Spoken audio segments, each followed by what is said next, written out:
hello everyone, welcome to my class and also welcome to my channel Physics the Godfather of Universe.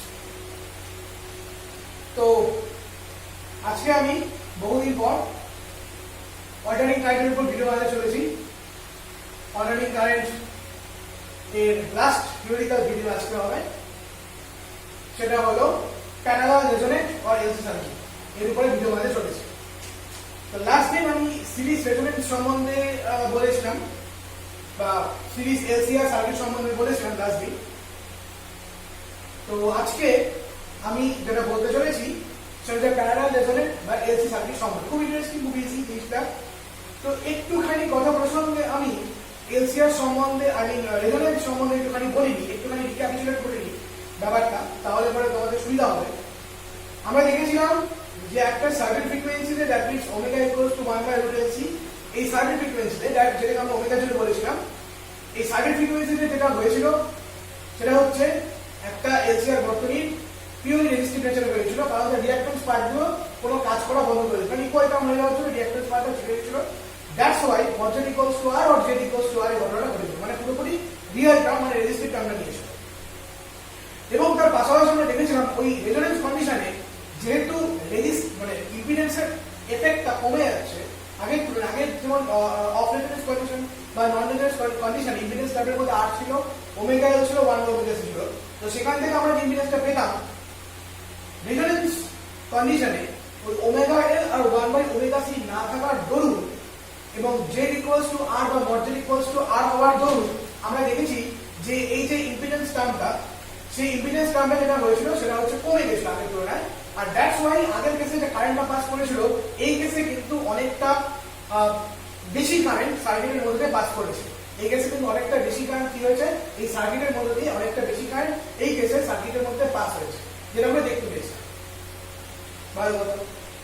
কিন্তু ঘটনা হচ্ছে, এবং তার পাশাপাশি আমরা যেটা দেখি সেটা হচ্ছে একটা আই ভার্সেস ওমেগার মধ্যে গ্রাফ প্লট করি এবং সেখানে একটা গসিয়ান রিজনের গ্রাফ পাই এবং সেখানে আমরা আই আর মানে রেজোনেন্ট কারেন্ট আর তার করেসপন্ডিং ওমেগা জিরো মানে রেজোনেন্স ফ্রিকোয়েন্সিকে দেখেছিলাম এবং সেই আই আর এর আরএমএস পয়েন্ট নিয়েছিলাম যেটা আই আর বাই √2 এবং তার করেসপন্ডিং ওমেগা 1 আর ওমেগা 2 পেয়েছিলাম। এবং এই ওমেগা 1 আর ওমেগা 2 এই দুটো টার্মকে বলা ছিল হাফ পাওয়ার পয়েন্ট ফ্রিকোয়েন্সি, মানে যে ফ্রিকোয়েন্সির জন্য বা যে সার্টেন অ্যামাউন্ট অফ কারেন্টের জন্য পাওয়ারটা কি হয়ে যায়, হাফ হয়ে যায়, রেজোনেন্স পাওয়ারের হাফ হয়ে যায়, তাই তো? সেই পাওয়ারটাকে বলা হয় হাফ, সেই পাওয়ারের করেসপন্ডিং ফ্রিকোয়েন্সিকে বলা হয় হাফ পাওয়ার পয়েন্ট ফ্রিকোয়েন্সি, মানে তোমাদের সেটা লাস্টে ক্যালকুলেট করে দেখিয়েছিলাম। ওকে, তার পাশাপাশি আমরা দেখেছিলাম quality factor term that is omega 0 L by R অথবা 1/ωc R, এই টার্মটাকে বলা হয় কোয়ালিটি ফ্যাক্টর বা Q0 বলা হয় রেজোনেন্স কন্ডিশনে। এটা আমরা দেখেছিলাম। দ্য কোয়ালিটি ফ্যাক্টরের ডেফিনিশন আমরা ডিফাইন করেছিলাম the reactance of inductive or capacitive reactance of the circuit at resonance divided by resistance, এটা ছিল আমাদের ডেফিনিশনটা। এবং তার পাশাপাশি কোয়ালিটি ফ্যাক্টর Q0 আমরা ডিপেন্ডেন্স দেখলাম যে এটা এসেছিল 1/R√L/C, এরকম একটা এসেছিল 1/R√L/C এটা এসেছিল। ওকে, তারপরে আমরা যেটা দেখেছিলাম সেটা ব্যান্ডউইথ। এই ব্যান্ডউইথ এই জায়গাটা যেখানে হচ্ছে এই গসিয়ানে যেখানে I0/√2 করেসপন্ডিং যে দুটো ফ্রিকোয়েন্সি, সেই দুটো ফ্রিকোয়েন্সি ডিফারেন্সকে বলা হয় bandwidth, that's called delta omega and this is omega 2 minus omega 1। এবং আমরা বলেছিলাম যে ব্যান্ডউইথ যত মানে ওমেগা 1 আর ওমেগা 2 যত ওমেগা 0 দিকে আসবে, মানে ব্যান্ডউইথ যত চাপা হবে তত কি হবে, তত তোমার গ্রাফটা তত চোখা হবে, দ্যাট মিন্স গ্রাফের কোয়ালিটি তত বাড়বে, তাই তো? মানে কোয়ালিটি ফ্যাক্টর ইনক্রিজ করবে। এবং এরপরে আমরা দেখেছিলাম কোয়ালিটি ফ্যাক্টরের সাথে ব্যান্ডউইথের সম্পর্ক, এটা আমরা বার করেছিলাম এবং যেটা পেয়েছিলাম সেটা হচ্ছে Q that's equals to omega not by Q not equals to omega not by delta omega, এটা আমরা পেয়েছি। আমরা বলছি Q not equals to omega not by delta omega এবং Q এর সাথে আমরা Q নট এর সাথে বা Q0 এর সাথে ডেল্টা ওমেগা যে রিলেশনশিপটা পাই সেটা inverse proportional, that means what we get that is Q not proportional to 1/ডেল্টা ওমেগা, এটা আমরা পেয়েছিলাম। তো এই ছিল আমাদের সিরিজ এলসিআর সার্কিট। এবং লাস্টে আমি বলেছিলাম হচ্ছে আমাদের ওই হাফ পাওয়ার পয়েন্ট সম্পর্কে, হাফ পাওয়ার পয়েন্ট ফ্রিকোয়েন্সি সম্পর্কে বলেছিলাম এবং সেখানে বলেছিলাম যে কোনো একটা রেজোনেন্স সার্কিটের যদি পাওয়ারটা PR হয় তাহলে পরে অফ রেজোনেন্সে যেটা হয় বা ওই আমাদের মানে যে সার্টেন ফ্রিকোয়েন্সির জন্য এই পাওয়ারটা হাফ হয়ে যায়, সেই সার্টেন ফ্রিকোয়েন্সি বলা হাফ পাওয়ার পয়েন্ট ফ্রিকোয়েন্সি, এরকম বলেছিলাম। তো আজকে আমরা শুরু করতে চলেছি প্যারালাল রেজোনেন্ট এলসি। তো চলো শুরু করে একটা ছবিটা আঁকি, তারপরে বলি ডিটেইলস কি হয়।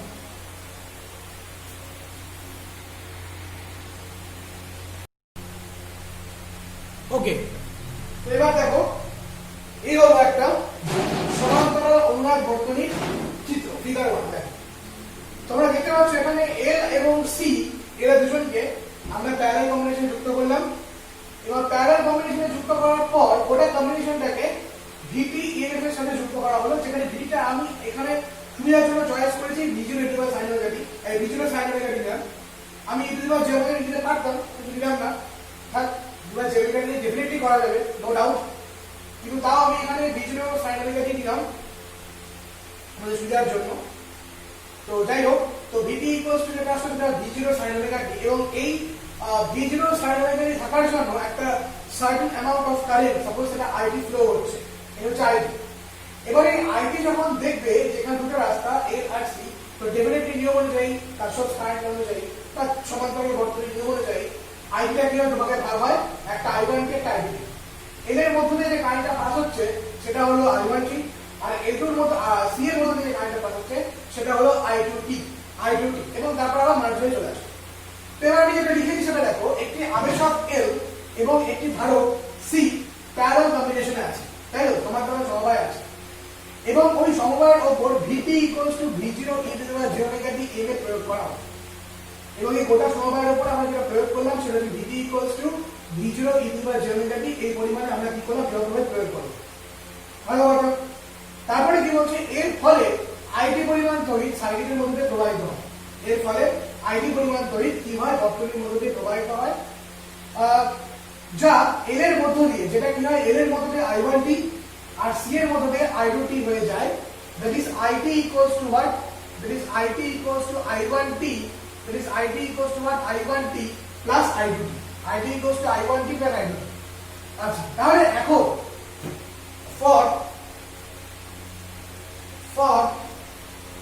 the inductor L, for the inductor L, এবার ইন্ডাক্টরের ক্ষেত্রে আমরা কারেন্টের অ্যামাউন্টটা বার করি। আমরা জানি L, এবার I এর মধ্যে দিয়ে যে কারেন্ট আছে সেটা I1, so del di1 dt is equals to এটা হয়, সেটা হয় হচ্ছে আমরা জানি et হয়, তাহলে তোমার এখানে vt হবে। লেট ল অনুযায়ী এটা আমরা জানি, সামনে মাইনাস থেকে মাইনাস সাথে নেগেটিভ করলাম, and this vt is nothing but v0 sin omega t, and this vt is nothing but v0 sin omega t.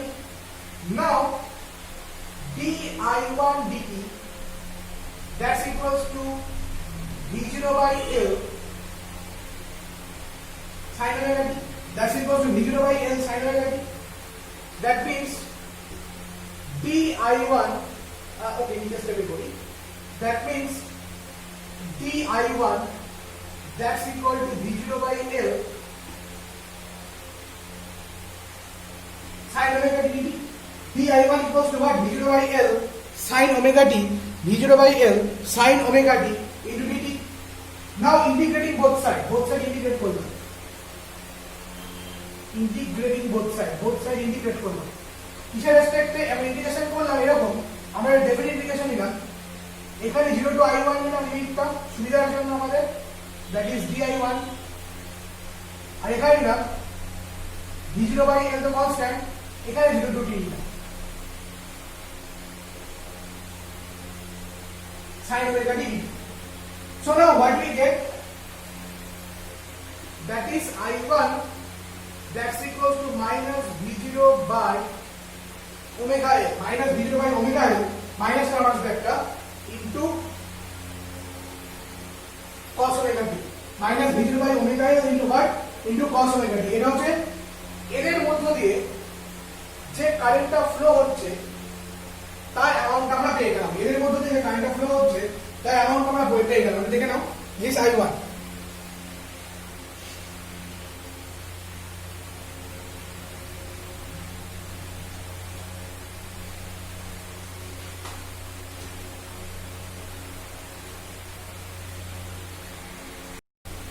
now for capacitor C, এবার ক্যাপাসিটর C এর মধ্যে দিয়ে কি কারেন্ট যাবে সেটা এখন আমাদের বার করার পালা।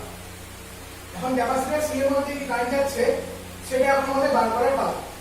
তাহলে শুরু করা যাক, ক্যাপাসিটর C এর মধ্যে দিয়ে কি কারেন্টটা যায়। ওকে, তো জেনারেলি আমরা যেটা জানি সেটা হলো capacitor C for capacitor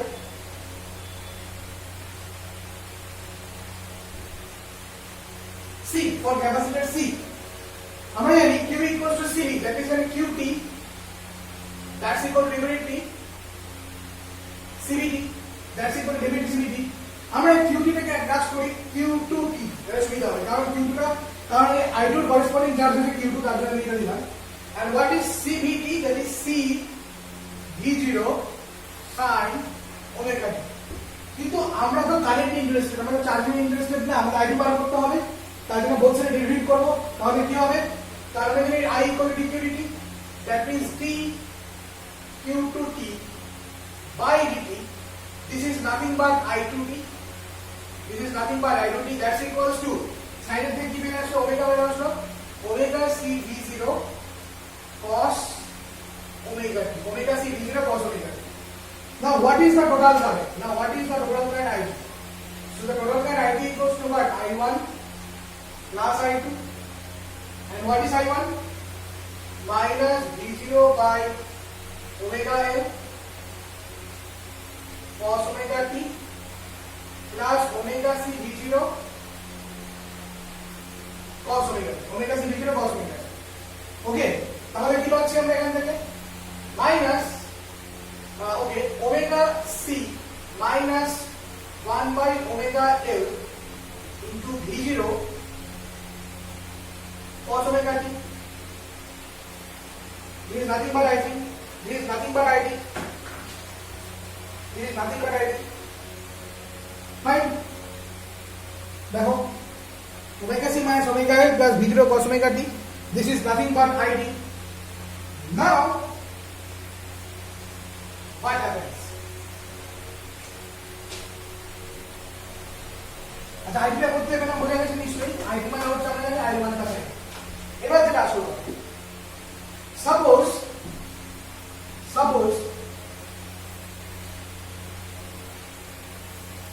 এবার আমি রেফারেন্স কন্ডিশনের মূল কথা, রেফারেন্স কন্ডিশনের মূল কথা হচ্ছে ওমেগা সি আর 1 equals to 1 by omega L। এবার এখানে omega C equals to 1 by omega L হয়, দ্যাট মিন্স ওমেগা যদি আমার 1 বাই রুট LC হয়, দ্যাট মিন্স ওমেগা কত হয় যদি 1 বাই রুট LC হয়, that means F that's equals to 1 by 2 pi root LC যদি হয়, 1 by 2 pi root LC যদি হয়, তাহলে মজার ব্যাপার দেখো IT যেটা হচ্ছে রিলেশন এখানে বসালে IT হচ্ছে 0, পুরো একদম উল্টো হয়ে গেল ঘটনাটা, একদম উল্টো।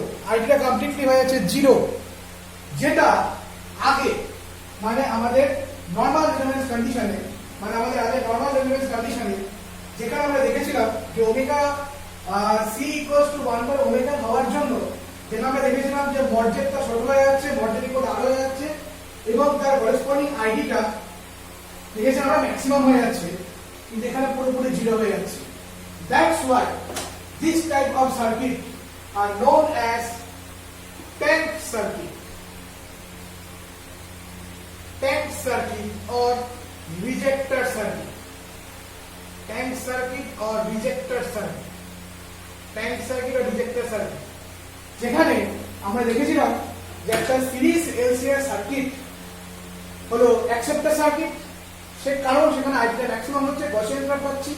সেখানে দাঁড়িয়ে আমরা দেখতে পাচ্ছি যে এই একই কন্ডিশন মানে omega C omega L equals to 1 by omega C বা omega C equal to 1 by omega যাই বলি না কেন, এই কন্ডিশনের জন্য আমরা দেখতে পাচ্ছি যে এখানে এই যে গোটা জিনিসটা সেখানে আইডিটা 0 হয়ে যাচ্ছে। দ্যাটস ওয়াই এটাকে আমরা বলছি ক্যান্সেলেশন। তোমরা একটা জায়গা হয়তো কনফিউজ হচ্ছ যে আমি এটা কেন লিখলাম, বিকজ আমি এটা এখান থেকে লিখেছি, আমি বলে দিচ্ছি omega equals to 1 by omega C, এটা রেফারেন্সের মূল কথা। তো এটাকে যেহেতু এই জিনিসটা এখানে আসে, তো এই প্যাটার্নে আনার জন্য আমি এটা ভেবে লিখলাম। তার মানে আমরা বললাম omega C equal 1 by omega L, that means omega 1 by root C, so ID equal to 0। That's why আমরা এটাকে বলছি ট্যাঙ্ক সার্কিট বা রিজেক্টর সার্কিট। তাদের এটা বলা হয় ট্যাঙ্ক সার্কিট বা রিজেক্টর সার্কিট। দেখেন না ভালো করে একটু প্লিজ, খুব ইম্পর্টেন্ট জিনিস।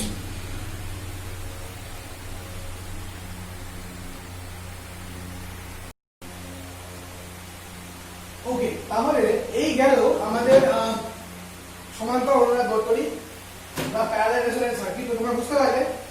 তো দেখতে পারলে যে রেজোনেন্স কন্ডিশনের সাথে এর তফাৎটা কোথায়, তো বুঝতে পারলে নিশ্চয়ই খুব ভালোভাবে কি তফাৎটা, বেসিক ডিফারেন্সটা কি এখানে। তো যেটা দেখলাম যে একই কন্ডিশনের রেজোনেন্সে আমরা সিরিজ রেজোনেন্সে আমরা যেখানে ম্যাক্সিমাম কারেন্ট পাচ্ছিলাম এবং দ্যাটস ওয়াই আমরা ওটাকে বলেছিলাম যে অ্যাকসেপ্টার সার্কিট। তো সেই সেম রেজোনেন্স সেম কন্ডিশনে আমরা এখানে যেটা পেলাম সেটা হলো এখানে যে কারেন্টটা যেটা আসছে সেটা জিরো হয়ে যাচ্ছে। এখানে কারেন্টটা জিরো হয়ে যাচ্ছে, তার জন্য আমরা এটাকে বলেছিলাম ট্যাঙ্ক সার্কিট বা ডিটেক্টর সার্কিট। আমরা কোনো কারেন্ট আমরা পাচ্ছি না। তো এটাই হলো আমাদের সমান্তরাল অনুনাদ বর্তনী বা প্যারালাল রেজোন্যান্ট সার্কিট। তো এখন আমি কিছু নিউমেরিক্যাল প্রবলেমস করাচ্ছি, ভালো করে দেখো। আমি কিছু বোর্ডে প্রশ্ন লিখে দিচ্ছি, ইংলিশের প্রশ্নটা লিখবো আমি। কয়েকটা আমি 4-5টা নিউমেরিক্যালস করাচ্ছি, আজকে সবগুলো হবে 3টের মতো করাবো আমি নিউমেরিক্যালস। এর পরের দিন আমি কিছু নিউমেরিক্যালস করাবো একটু প্রো লেভেলের বলতে পারো, বা একটু তিন সাইজ লেভেলের করাবো। তো যদি তিন সাইজ লেভেলের যদি করা হয় তাহলে পরে তোমরা তোমাদের টেক্সট বই থাকা বা অন্যান্য যে কোনো রকমের নিউমেরিক্যালস তোমরা ভালো করে করতে পারো। আজকে আমি একটা ডেমো দেখাচ্ছি, দুটো করাই, চলো দুটো করাই, বেশি করবো দুটো করে ডেমো নিচ্ছি। তারপর আমি নেক্সট দিন আমি কিছু একটা সেট বানিয়ে আমি তোমাদের দেবো। চলো শুরু করি। আমি দেখাচ্ছি এই বইতে করাচ্ছি আমি। এটা ফিজিক্স অনার্সের বই, বইয়ের অবস্থা খুব খারাপ, বুঝি ভালো হয়ে গেছে। আসলে বইটা খুব পছন্দের বই ছিল আমার এককালে, খুব পড়তাম বইটা এবং ইভেন এখনো পড়ি তোমাদের পড়ানোর সুবিধার্থে। এবং তোমাদের গোটা আমি বলে দিচ্ছি, আমি তোমাদের বলেছিলাম যে আমি অল্টারনেটিভ কারেন্টটা আমি বইয়ের থেকে পড়াবো না, আমি ফিজিক্স অনার্স স্ট্যান্ডার্ডে পড়াবো। এই সেই বই physics honours, electricity and magnetism with electromagnetic theory and special relativity. This is B. Chattopadhyay and P.C. Rakshi. এই রক্ষিত চট্টোপাধ্যায় বই বলে পরিচিত বইটি। তো এই বইতে আমি তোমাদের পুরোপুরি এসি থিওরিগুলো পড়ালাম, পুরোপুরি এখানেই আছে, এভাবেই আছে, যেভাবে আছে সেভাবে পড়িয়েছি। আর অঙ্কগুলো আমি এই বই থেকেই পড়াবো। তো বুঝতেই পারছো তোমরা যারা ফিজিক্স অনার্স লেভেলের অঙ্ক পড়ো তাহলে পরে তো প্রো লেভেলের অঙ্ক, তাহলে পরে তো তোমাকে আর অন্য কোনো অঙ্ক করতে পারে, যে কোনো অঙ্কই তোমার খুব ইজি লাগে। তো সেটা আমি আজকে দুটো অঙ্ক করার ডেমো দিই। নেক্সট দিন আমি একটা সেট মানে মোটামুটি 5-6টা বা 7-8টার মতো অঙ্ক একটা সেট করে দেবো, ব্যাস, তাহলে এখন 4টা। তো চলো শুরু করি। আমি প্রশ্নটা দিচ্ছি, দেখে নেবো ভালো করে। ওকে, প্রশ্নটা খুব ভালো করে দেখো। আমি প্রশ্নটা পড়ছি, তোমরা আমার সাথে প্রশ্নটা খাতায় লিখে নাও সাথে সাথে। আমি বাংলাতে ট্রান্সলেট করে দিচ্ছি, তো তোমাদের লিখতে সুবিধা হবে। বলেছে an alternating EMF of 100 volt and frequency 50 Hz is applied to a series circuit consisting of an 10 Henry inductance and 1000 ohm resistance. Calculate RMS value of the current, phase difference, power dissipation বা power consumption. বলেছে 100 ভোল্টের একটি alternating বা পরিবর্তী EMF বা পরিবর্তী তড়িৎচলক বল এবং 50 Hz frequency, 100 volt এবং 50 Hz ফ্রিকোয়েন্সির একটি পরিবর্তী তড়িৎচলক বল 10 Henry মানের আমাদের আবেশক এবং 1000 ওহম মানের রোধের, তাই তো, এই রোধের সাথে রোধের একটা সমবায়ের সাথে যুক্ত করা হয়েছে। আচ্ছা, যুক্ত করা হয়েছে বললে এমন অবস্থায় এই সময় ক্যালকুলেট করো বা গণনা করো যে RMS value of the current, current RMS value, phase difference, দশা পার্থক্য এবং পাওয়ার ডিসিপেশন বা দায়িত্ব ক্ষমতা বা পাওয়ার কনজাম্পশন বলা হয়। তো প্রশ্নটা যখনই এভাবে প্রশ্ন তোমাকে দেবে, ফার্স্ট কোশ্চেনটা ভালো করে পড়ে প্রথমে ডেটাগুলোকে লিখে নাও। সবার আছে কি কি ডেটা আছে লিখি। বলছে অল্টারনেটিং ইএমএফ 100 ভোল্ট, তাহলে B ইকুয়ালস টু কত? 100 ভোল্ট। আচ্ছা, আমি আগে লিখে দেবো সব গল্প করছি। ফ্রিকোয়েন্সি 50 হার্টজ, তার মানে F frequency 50 hertz, inductor L 10 henry আর রেজিস্টর R 1000 ওহম। হলো, তারপরে ফার্স্ট ভেরিফিকেশন করতে হবে তোমাকে ইউনিট গুলোকে। ইউনিটগুলো সব ঠিক আছে, volt fine, hertz fine, Henry fine, ohm fine, কোনো চাপ নেই। কিন্তু সমস্যা একটা, জাস্ট এখানে F। কোন ফর্মুলাতে কিন্তু আমরা F লিনিয়ার ফ্রিকোয়েন্সি ইউজ করিনি, আমাদের যত জায়গাতে ইউজ করেছি প্রত্যেকখানে angular frequency. So your first task is to convert this frequency into angular. This omega equals to what? 2 pi f. তাহলে 2 pi into 50, তাই তো? এবং অ্যাঙ্গুলার ফ্রিকোয়েন্সির ইউনিট কি হয়? অ্যাঙ্গুলার ফ্রিকোয়েন্সি ইউনিট কি হয় এখানে লিখবো না, কমেন্ট বক্সে বলবে। অ্যাঙ্গুলার ফ্রিকোয়েন্সি ইউনিট কি হয় কমেন্ট বক্সে জানাবে অবশ্যই, পরে তুমি বলবে। তাহলে এটা কত হচ্ছে? 100 পাই। এটা হচ্ছে 100 পাই। অ্যাঙ্গুলার ফ্রিকোয়েন্সি ইউনিট কি হয় কমেন্ট বক্সে বলতে হবে। 100 পাই। ওকে, তো ওমেগা ইকুয়ালস টু কত হচ্ছে? 100 পাই। আসলে এটা ভালো কথা, এটা আসলে ওমেগা।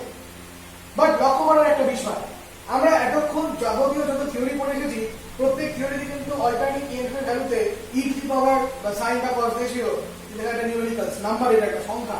তাহলে এটা কি ধরনের EMF? This are RMS value. এটা কি? এটা ভোল্টেজের আরএমএস ভ্যালু। সব সময় যে কোনো অঙ্কে তোমাকে ভোল্টেজের আরএমএস ভ্যালু বলে দেওয়া থাকবে এবং করেসপন্ডিং আরএমএস কারেন্টই চাবে। দেখো কোশ্চেনে আরএমএস কারেন্ট চেয়েছে। আচ্ছা, সব ডেটা লেখা কমপ্লিট। এবার ছবি আছে, কি বললো? একটা ইন্ডাক্টর আর একটা রেজিস্ট্যান্স। আচ্ছা, সিরিজ না প্যারালাল কি করে বুঝবো? যদি কিছু বলে দেওয়া না থাকে, ও বলেছে apply to series circuit, sorry বলে দিয়েছে সিরিজ সার্কিট বলে দিয়েছে। একটা সিরিজ সার্কিট এটা কনসিস্ট করছে ইন্ডাক্ট্যান্স আর রেজিস্ট্যান্স। ভালো কথা, এল আর, তাই তো? এবার এটাকে কি করা হলো? ভোল্টেজ দেওয়া হলো, ইএমএফ দেওয়া হলো, সেখানে আমাদের কত ছিল? একটা 100 volt.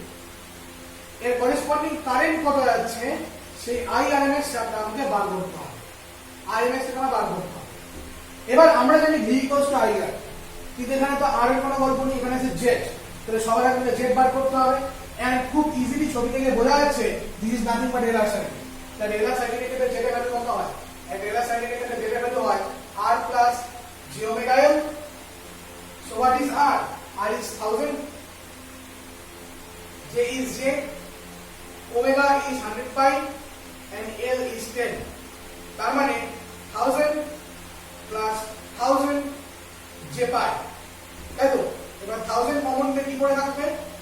1 plus J pi. This is J, 1 plus J pi. Okay fine. So what is mod J?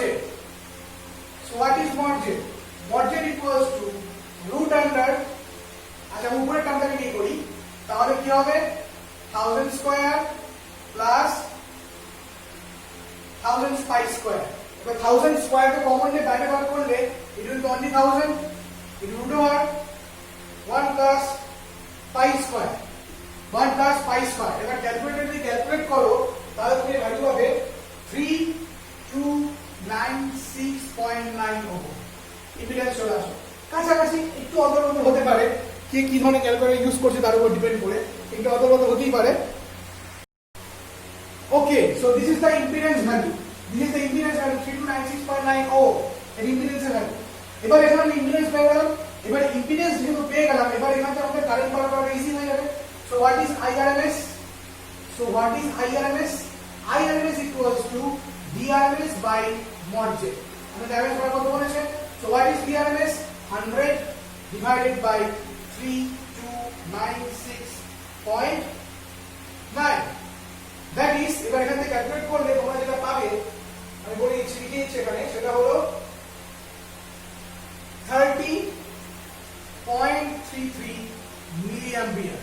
30.33 milliampere. Milliampere মানে তার মানে ঘটনাটা আসবে এরকম, আমি আরেকটু কারেক্ট করে লিখি, into 10 two the power minus 3 ampere এরকম আসবে, এবং সেটা হলো 30.33 milliampere. This is the RMS value of the current. তাহলে মডজেট হলো IRMS হয়ে গেল। তাহলে প্রথম কাজ আমাদের শেষ। এবার হলো ফেজ ডিফারেন্স। তাহলে phase difference is tan theta. Tan theta is what? Tan theta হচ্ছে omega L by R. So what is omega L? Omega L হচ্ছে আমার 1000 pi, ভালো করে খেয়াল করো, 1000 pi omega L, 1000 pi by R হচ্ছে 1000 cancel, that is pi. So theta, that's equals to tan inverse pi. So theta, that's equals to what? Theta equals to tan inverse pi. এবার বলবো, এখানে তোমরা প্রত্যেকেই যেটা ভুল করবে সেটা হলো পাইটাকে 180 ডিগ্রি করবে। But see, this tan inverse, এটা এই পাই কিন্তু অ্যাঙ্গেল নয়, এই পাই কিন্তু অ্যাঙ্গেল নয়, এই পাইটা এখানে লেন্থ, এই পাইটা লেন্থ, তাহলে এই পাইটাকে তোমার ধরতে হবে 3.14, মানে 22 ধরতে হবে। তাহলে থিটার আমরা ভ্যালু যেটা পাচ্ছি সেটা হলো 72.3 ডিগ্রি। থিটার যেটা ভ্যালু পাওয়া সেটাতে 72.3 ডিগ্রি। সো সেকেন্ড ইস্যু আমাদের চলে আসে।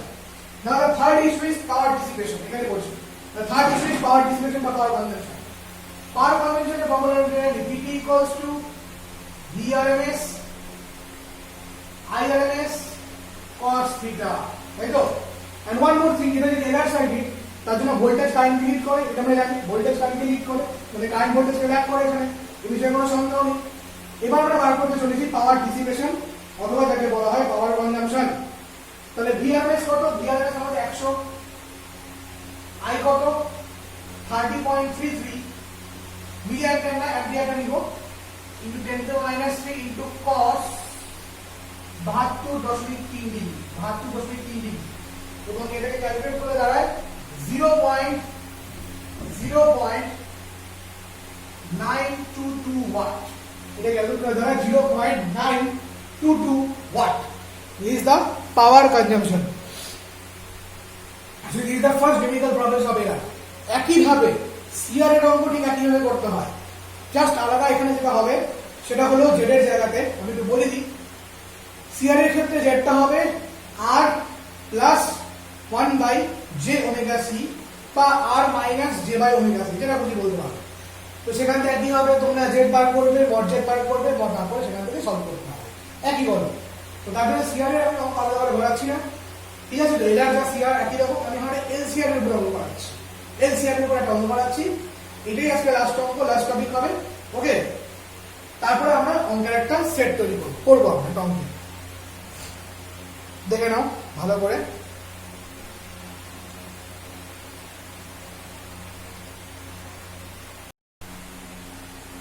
ওকে, বলছে an AC circuit connected to a 220 volt 50 watt supply contains a 20 Henry coil, 100 ohm resistor and 1.0 microfarad capacitor in series. Calculate power factor and power consumption. একই গল্প, সবার আগে প্রথমে এটা লিখে নিই। তো কি কি ডেটা আমাকে রাখবে এখানে? সবার আগে ভি বলেছে আমার আরএমএস 220 ভোল্ট, এফ মানে 50 হার্জ, এবং এফ কে কনভার্ট করে ওমেগা হয় 100 পাই, কিছু না লিখলাম, কিন্তু ইউনিট আমি বলবো না, ইউনিট কয়েন বক্সে বলতে হবে অবশ্যই, আমি নেক্সট ভিডিওতে ইউনিট বলে দেবো। Okay fine. তারপরে যেটা বলবো সেটা হলো কয়েল মানে ইন্ডাক্টর এর ভ্যালু কত? 20 হেনরি। আর এর ভ্যালু কত? 1000 ওহম। আর সি এর ভ্যালু কত? 1.0 microfarad. That means 1 into 10⁻⁶ farad। তাহলে এটাকে আমার ফ্যারাডে কনভার্ট করতে হবে, বাকি আর কিন্তু কোনো চাপ নেই, সব হয়ে গেল কমপ্লিট। তাহলে এবার ছোট করে প্রশ্ন করে একটু আমি বাংলায় ট্রান্সলেট করি যে 220 ভোল্ট 50 হার্জের এসি সাপ্লাই, তাহলে এটা একটা পরিচালক মানে বলের উৎস, অলরেডি পরিচালক বলের উৎস, এটাকে কোনো একটাই করা হয়েছে 20 হেনরি মানের কয়েল, 100 ওহম মানের রোধ এবং 1.0 মাইক্রোফ্যারাড মানের ক্যাপাসিটরকে সিরিজ কানেক্ট করে তাদের অ্যাক্রসে এটাকে যুক্ত করা হবে। ক্যালকুলেট নির্ণয় করো পাওয়ার ফ্যাক্টর, ওকে? পাওয়ার ফ্যাক্টর বার করতে বলেছে, ক্ষমতাগুণক, আর পাওয়ার কনজাম্পশন মানে ব্যয়টা ক্ষমতা, এই দুটো জিনিস বার করতে বলেছে। তো শুরু করা যাক। আর এল সি ফাইন, ছবিটা করে নিন আমি। আটটা কত? 1000 ওহম। এইটা কত? 20 হেনরি। সি কত? 10⁻⁶ ফ্যারাড। আর ভি হচ্ছে 220 ভোল্ট 50 হার্জ। ঠিক আছে? এবার যেটা হয় আমরা এখান থেকে যেটা বার করবো সেটা ফার্স্ট কাজ আমাদের জেড বার করা। জেড ইকুয়ালস টু আর plus j into omega L minus 1/⍵c। তো জেড কত? আর হচ্ছে 100 প্লাস জে ইন্টু ওমেগা, ওমেগাটা কত হচ্ছে 100 পাই, 100 পাই গুণ এল, এল কত 20 মাইনাস 1/100 পাই গুণ সি হচ্ছে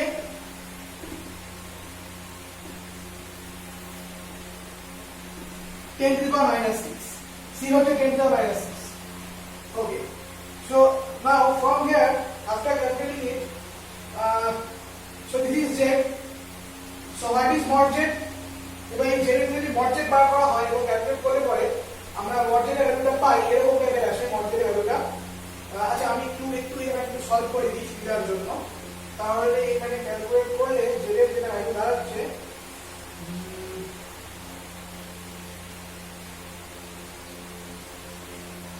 ও সরি, আটটা এখানে 100 অবশ্যই 1000 ওহম দিয়ে দিচ্ছি দুই করে, এখানে 100 হবে আটটা, তো will get 100 plus j into 3100 পাই, এটা আছে যে 100 প্লাস j ইনটু 3100 পাই, এটা আছে জেড এর value. So the mod Z is root under 100 square plus 3100 pi the whole square, and what we get, that is 3101 ohm. This is Z. Now the tan theta, that's equals to 3100 pi by 100, 3100 pi by 100. Sorry, here it's not pi, only 3100. Sorry, pi है आपका, पर pi cancel out there, तो only 3100. 100 plus 3100 whole square, so 3100 ohm. So 3100 by 100, there is 0 cancel, so this is 31. मेरे calculator करे कुछ तो है, मैंने कोशिश किया. आप calculator यूज़ करते ही हमारे स्टूडेंट का चाहिए calculator का. So tan inverse 31. So theta, that's equals to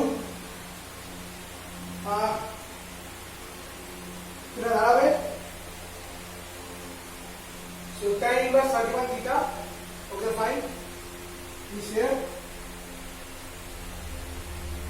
okay, so theta is tan inverse 31.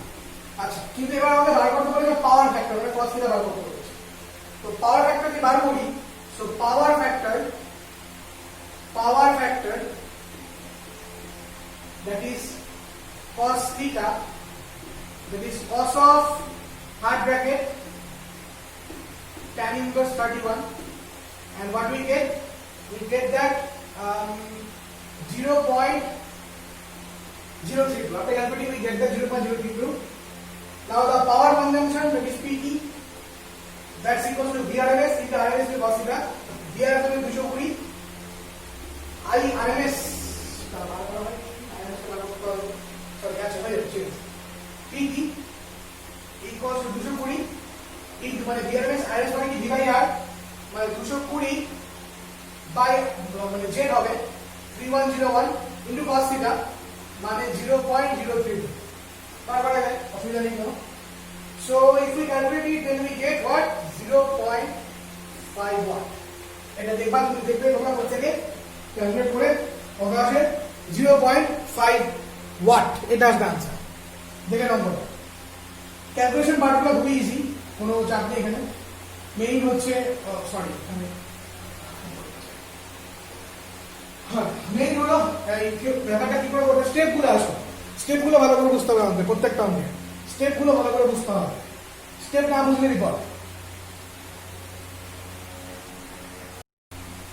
Okay, so আজকে আমরা তাহলে অল্টারনেটিং কারেন্টের উপরে নিউমেরিক্যালস দেখলাম। আমি এই উইকেই আশা করি রবিবার বা শনিবার দিন আমি একটা ভিডিও দেবো অল্টারনেটিং কারেন্টের উপরে,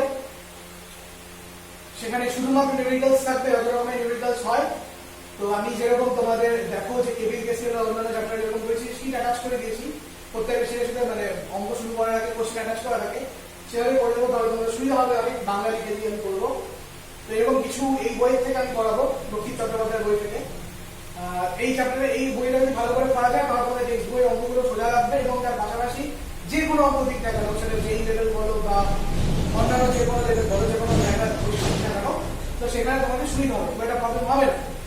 তো সেভাবে আমি বানাবো ভিডিওটা, বা সেভাবে আমি প্রশ্নগুলো সেট আপ করবো, কোনো অসুবিধা নেই। তো আজকে আমি ওই প্যারালাল রেজোনেন্সের সাথে বা টাইমসাইড বা রিজেক্টরের সাথে আমি দুটো অঙ্ক দেখালাম, ডেমো দিলাম, জাস্ট কি অঙ্কগুলো হয়, এরকম আরো অঙ্কগুলো হবে। এবং অবশ্যই খুব ভালো করে প্যারালাল রেজোনেন্সটা ভালো করে পড়বে।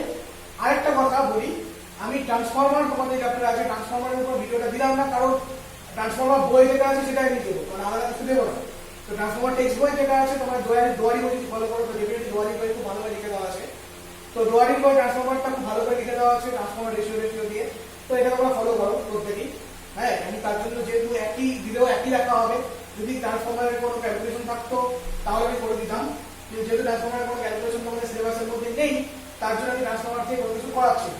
আবার স্কিপ করে দাও, ওটা টেক্সট বই থেকে তোমরা তোমাদের যে ফিজিক্স স্যার যারা পড়িয়েছেন, তো ওনারা যেগুলো পড়িয়েছেন বা বইতে যেটা পড়েছো, তো সেটাই ফলো করো, তার জন্য এটা দিলাম না। আর অবশ্যই ওই ফার্স্ট থেকে একদম প্রথম থেকে শেষ মানে আজকে অব্দি মানে থিওরি যেটা বলছি মানে এলসি পর্যন্ত খুব ভালো করে দেখবে, কারণ চ্যাপ্টারটা হচ্ছে ক্লাস 12 এর তোমাদের অন্যান্য চ্যাপ্টারের থেকে সবচেয়ে হার্ড চ্যাপ্টার, এটা সবচেয়ে হার্ড। হ্যাঁ, হার্ড এই অর্থে, হার্ড ঠিক বলবো না আমি, একটু খটোখটো লেভেলের চ্যাপ্টার, একটুখানি টেকনিক্যাল চ্যাপ্টার, অন্যরকম চ্যাপ্টারটা, মানে পুরোপুরি মানে ফিজিক্সই বলা যায়, দমদার ফিজিক্স এটাকে বলা যায় চ্যাপ্টার এরকম, মানে তার খুব ক্যালকুলেশন আছে, বড় বড় ক্যালকুলেশন, এবং ভুল হওয়ার সম্ভাবনা থাকে। এবং অবশ্যই তোমরা এই রিলেশন করে যখন বাইরে প্র্যাকটিস করবে তাহলে অবশ্যই একটা খাতা নিয়ে বা যদি হোয়াইট বোর্ড আছে হোয়াইট বোর্ড নিয়ে তোমরা অবশ্যই লিখে লিখে করবে। এবং শুধু তাই না, পড়াটা হওয়ার পরে না দেখে লেখার অভ্যাস করবে।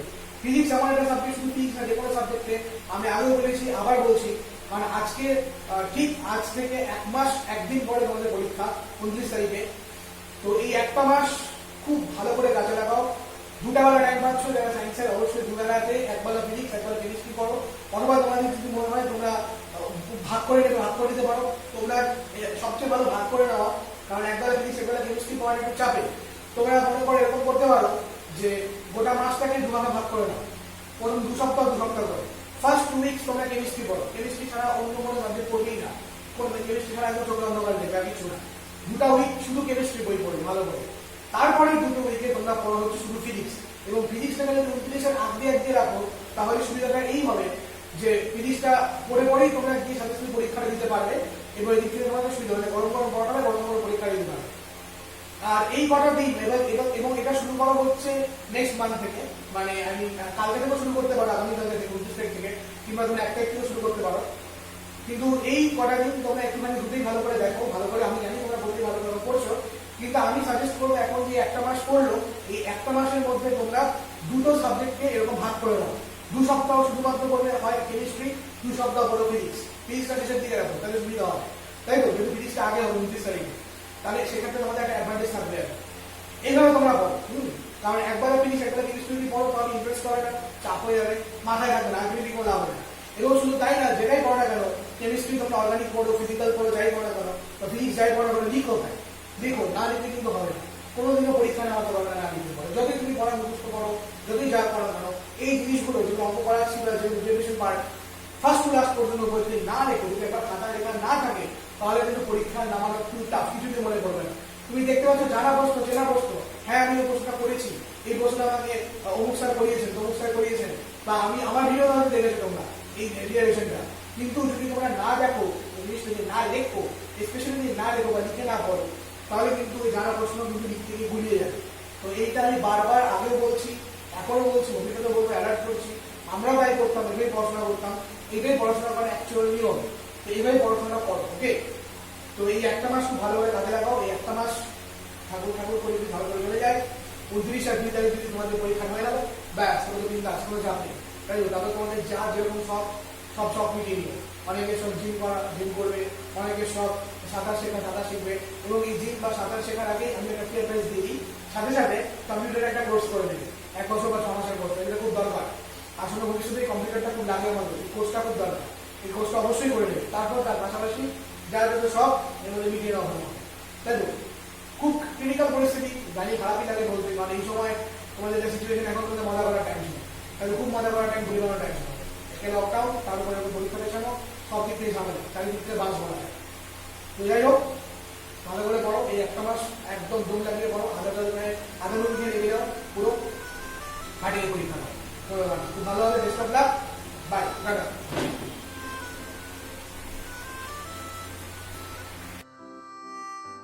क्यों माने ना